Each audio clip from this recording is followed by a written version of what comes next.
And in today's video, I'm going to show you a comparison between Tiller Money and Quicken.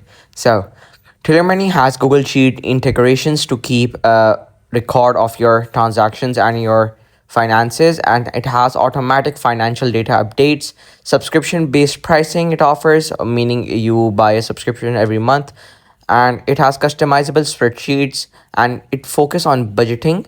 But a downside is that there is no mobile app available yet. So Quicken, on the other hand, has both featured desktop and mobile application, and it has a robust investment tracking, one-time purchase or subscription. It has a comprehensive budgeting tool, bill management feature, and historical data import.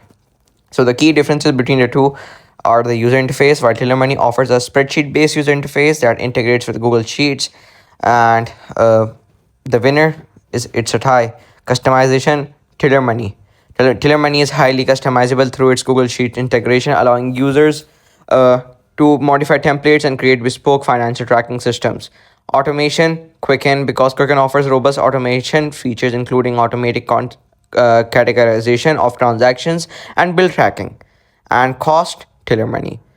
And yeah, they both have different features and specialize in different things. So yeah, choose whichever one suits you the best after watching this video. So yeah, thank you for watching this video till the end. Don't forget to subscribe to the channel and like the video.